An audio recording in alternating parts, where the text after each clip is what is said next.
Halo teman-teman, selamat siang dan salam jumpa bersama saya. Perkenalkan, nama saya Arif. Saya seorang mahasiswa dari Universitas Katolik Santo Agustinus Hippo dengan NIM 2023-04007, program studi Sistem Informasi. Pada video kali ini yang akan saya bahas ialah tentang piranti interaktif. Pada bab 1 kali ini kita akan membahas tentang pendahuluan, di mana pada pendahuluan itu menceritakan sejarah tentang interaktif dari produk-produknya dan kapan muncul piranti interaktif tersebut. Seperti yang telah ditampilkan pada video ini, teman-teman bisa melihat bagaimana asal mula munculnya interaktif. Dan B, ada juga perumusan masalah. Masalah itu termasuk dengan berarti masuk tekstual, menuding dan pengambilan, serta tujuan dari materi ini yaitu tentang tugas untuk memenuhi UAS dari makhluk interaksi manusia dan komputer.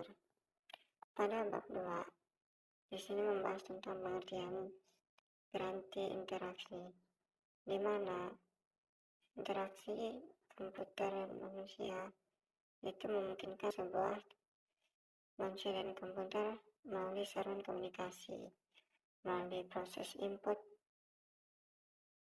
dengan memasukkan data dan output dengan mengeluarkan pemakaian user. B. Pemasukan tekstual. Pemasukan tekstual dapat dikatakan sebagai pemasukan standar yang dijumpai pada keyboard di komputer dan banyak jenisnya. Pada keyboard yang telah dibahas pada saat sebelumnya, 1.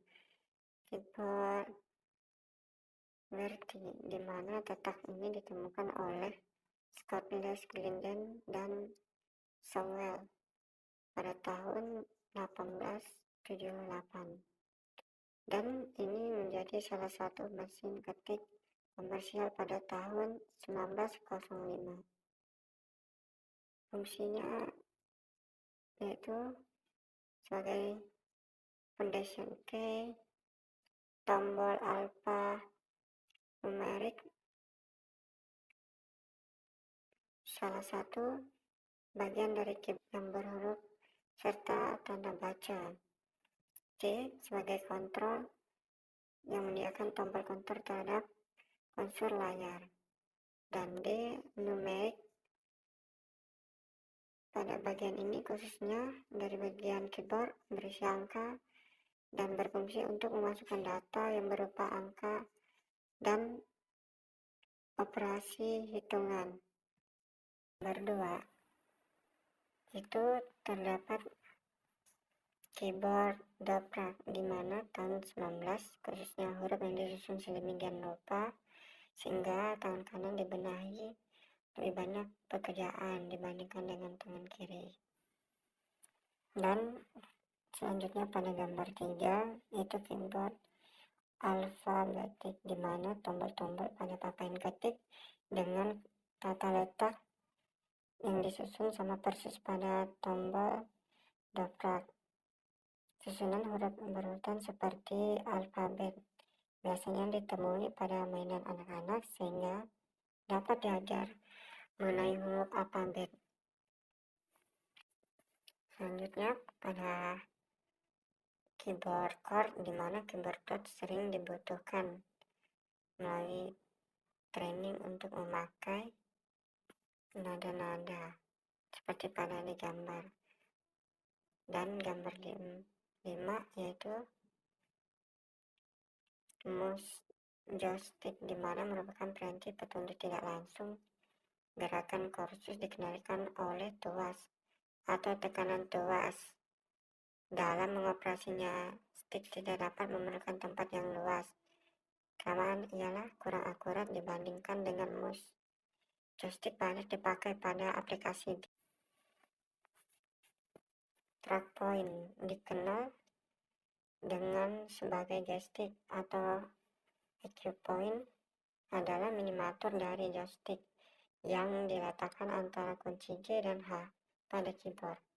Biasanya dipakai bersamaan dengan dua tombol dengan fungsi sama dengan mouse, karena supaya ditempelkan pada keyboard, maka tidak memerlukan tambahan ruangan operasinya. Dioperasikan cukup dengan satu jari dan tidak memerlukan ruang. Gambar 8 trackpoint pen, di mana pencahayaannya dapat digunakan sebagai peranti gambar atau point source device. Alat ini digunakan dengan cara menunjukkan alat ke monitor komputer yang peka pada cahaya. Apabila terkena pen digerakkan pada komputer, maka isyarat elektronik akan dihantarkan dan dimengerti oleh program tersebut. Dari penjelasan yang telah disampaikan, semoga teman-teman bisa mendapatkan manfaatnya. Dari kesimpulan, maka dapat disimpulkan bahwa